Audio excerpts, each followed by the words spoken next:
হবিগঞ্জের ভাটি অঞ্চলের নোয়াগাঁও গ্রামে হয়েছে গ্রামীণ ঐতিহ্যের নৌকাবাজ প্রতিযোগিতা। হাজারো মানুষের অংশগ্রহণে উৎসবের আমেজ ছড়িয়ে পড়ে পুরো এলাকায়।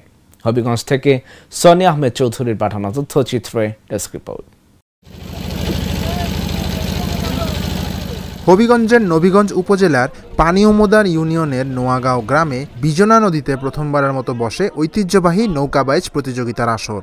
গেল রোববার বিকেলে হাজারো দর্শকের উপস্থিতিতে অনুষ্ঠিত হয় প্রতিযোগিতার ফাইনাল রাউন্ড। স্থানীয়দের আয়োজনে অনুষ্ঠিত এ প্রতিযোগিতায় হবিগঞ্জের বিভিন্ন উপজেলা থেকে অংশ নেয় মোট 5টি নৌকা। এর মধ্যে হবিগঞ্জ সদর উপজেলার লামাপইল যুব সংঘের নৌকা চ্যাম্পিয়ন হয়। বাইচ দেখতে হাজারো দর্শনার্থীর সমাগম হয়েছিল। আমরা সবাই একত্রে নৌকার দেখার জন্য প্রস্তুতি নিয়ে আমরা সবাই নৌকার আনছি। আমরা সবাই মিলে দেখলাম, অথচ গ্রামবাসী সবাই এটার খুশি। আমাদের গ্রাম নৌকা ভাই সবাই আমরা আনন্দিত। আমরা অন্যান্য বছর আমরা ডেবরা ভাই আমরা দেখার লাগে, এই বছরে আমরা গ্রামও দিছি দেওয়ার লাগে, তো আমরা সবাই দেখলাম ছোট বড় খুব ভালো লাগছে।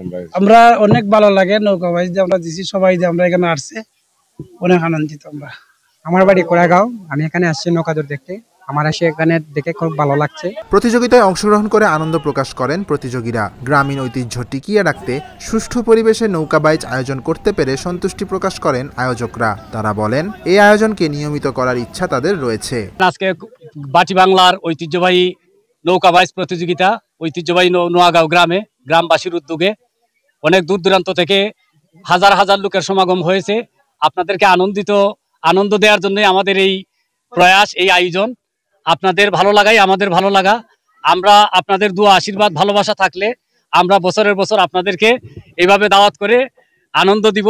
প্রথম পুরস্কার হিসেবে দেওয়া হয় ফ্রিজ, দ্বিতীয় পুরস্কার এলইডি টিভি এবং তৃতীয় পুরস্কার কাপ। এছাড়া প্রতিযোগিতায় অংশ নেওয়া প্রত্যেকটি নৌকাকে সৌজন্য পুরস্কার হিসেবে প্রদান করা হয় রাজহাঁস। Dhaka journal news desk.